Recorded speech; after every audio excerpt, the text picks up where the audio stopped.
কক্সবাজার সমুদ্র সৈকতে পর্যটকদের অন্যতম বিনোদনের যে ব্যবস্থা রয়েছে, যে ঘোড়াগুলো রয়েছে, সেই ঘোড়াগুলো আমরা দেখতে পাচ্ছি।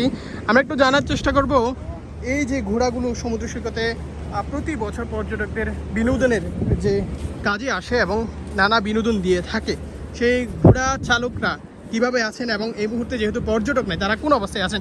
এখন তো পর্যটক নেই, আপনাদের যে আয় রোজগার কেমন চলছে?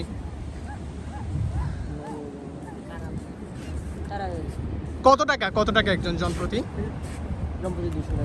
200 টাকা।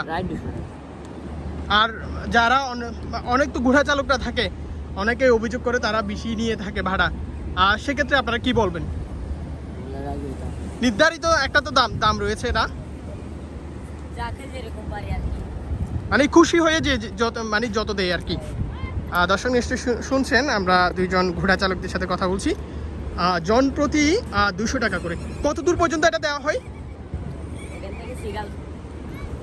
লাবণী থেকে সিগাল পর্যন্ত। দর্শক, যে পর্যটকরা কক্সবাজারে আসেন তারা অবশ্যই মনে রাখবেন, জন প্রতি 200 টাকা ঘোড়া যে রাইডগুলো রয়েছে সেগুলো। আমরা দেখতে পাচ্ছি খুব সুন্দর দুটি ঘোড়া।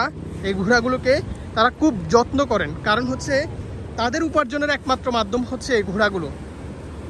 সেক্ষেত্রে তারা খুব সুন্দর করে এই ঘোড়াগুলোকে সাজিয়ে থাকেন এবং দূর থেকে এই ঘোড়াগুলো দেখতে খুব আকর্ষণ লাগে, সেটি কিন্তু আমরা দেখতে পাচ্ছি এবং আপনাদেরকে দেখানোর চেষ্টা করছি।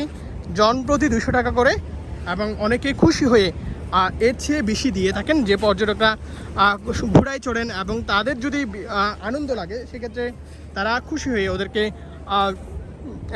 টাকা বাড়িয়ে দেন, সেটি কিন্তু আমরা জানতে পেরেছি। অর্থাৎ তারা বলছেন যে যত পারে খুশি হয়ে দেয় এবং তারাও একেবারে নিয়মের মধ্যে মানুষদের চড়িয়ে নানা আনন্দ দিয়ে থাকেন, আমরা সেটি দেখতে পাচ্ছি। আমরা দুইজন ঘোড়া চালকদের সাথে কথা বলার চেষ্টা করেছি এবং আপনাদেরকে দেখানোর চেষ্টা করেছি জন প্রতি 200 টাকা করে যে রাইডগুলো রয়েছে ঘোড়ার, সেগুলো।